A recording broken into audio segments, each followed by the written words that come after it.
కేంద్రంలో ఈ పాఠశాలలో మేము స్వాతంత్రం కోసం సమరయోధులైనటువంటి మహనీయుల పుస్తకాలను 30 పుస్తకాలను అందించడానికి వచ్చాం. మీకు కూడా జాతీయ భావజాలాలు ఈ దేశం గురించి ధర్మం కోసం ఎలా కొట్టారు, స్వాతంత్ర సమరయోధులు ఎంతమంది ప్రాణాలు అర్పించారని వాళ్ళ మహనీయుల చరిత్రలు ఇవ్వడానికి వచ్చాం. ఇక్కడికి ముఖ్య అతిథిగా వచ్చినటువంటి మన రాష్ట్ర కోశాధికారి బలరామన్న గారు, అదేవిధంగా రాష్ట్ర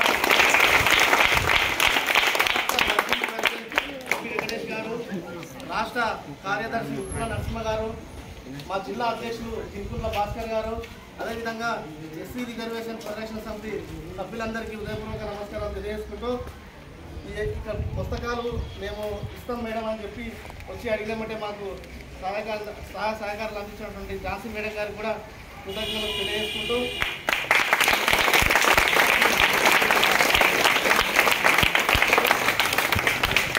అందరూ ఈ మహనీయుల జీవిత చరిత్ర చదివి మనం కూడా ఒక భగత్ సింగ్, ఒక అల్లూరి సీతారామరాజు అంతటి వాళ్ళం కాకపోయినా ఈ సమాజానికి మనవంతుగా మనం ఏం చేయాలనేది కొంచెం ఆలోచన చేసి ఇక్కడ ఇచ్చినటువంటి బుక్కులు చాలా అంటే కొంచెం పెద్దగా ఉండవు, చిన్న పుస్తకాలే కాబట్టి మీరు చదివి ఈ స్కూల్లోనే పెట్టాలి. అది గ్రంథాలయానికి ఇస్తున్నాం, ఎవరు ఇంటికి తీసుకోవద్దు. ఇక్కడ వచ్చి మీరు పేరు రాపించుకొని మేడం వాళ్ళతో ఇంటికి తీసుకెళ్ళి చదివిన తర్వాత మళ్ళీ తెచ్చి అందులో కాదు.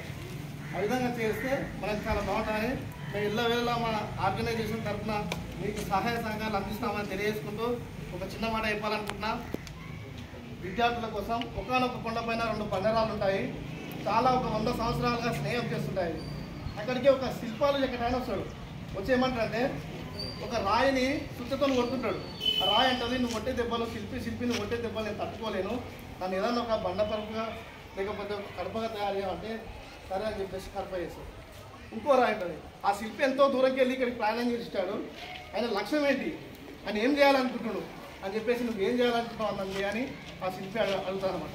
అయితే ఆయన ఏం చేస్తాడు, ఫస్ట్ దాన్ని కడపగా చేస్తాడు, సెకండ్ రాయిని శిల్పిగా చేస్తాడు. ఈ 2 రాళ్ళని తీసుకుపోయి దేవాలయంలో పెడతాడు. ఒకటేమో శిల్పంగా తయారైందేమో దేవునిగా కడప చేస్తారు. అక్కడికి భక్తులు రోజు వచ్చిపోతుంటారు. ఈ కడపకు డౌట్ వస్తుంది అనమాట, నేస్తామా నువ్వు నేను నల్ల జాతి ఒకే జాతికి సంబంధించిన వాళ్ళం, 100 సంవత్సరాల నుండి మన స్నేహం ఒకటి, కానీ నన్ను ఎందుకు తొక్కుకుంటూ పోతున్నారు, నేను ఎందుకు మొక్కుతారు అని అడతారు అన్నమాట. అప్పుడు ఆ శిల్పంగా ఉన్నటువంటి రాయి చెప్తుంది, ఆ రోజు శిల్పి కొట్టే దెబ్బలు నువ్వు తట్టుకొని ఉంటే, ఆయన ఆ రోజు కొడితే నువ్వు కష్టాన్ని అనుభవించుంటే ఈరోజు సుఖపడుతుంటేవి, లేకపోతే నేను కష్టపడే కాబట్టి నేను సుఖపడుతున్నా, నువ్వు కష్టపడలే కాబట్టి బాధపడుతున్నా. అదేవిధంగా విద్యార్థి దశలు ఉన్నప్పుడు మీరు ఇప్పుడు కష్టపడి చదివితే రేపు ఆ శిల్పంగా మారి సుఖపడతారని తెలియజేసుకుంటూ అవకాశం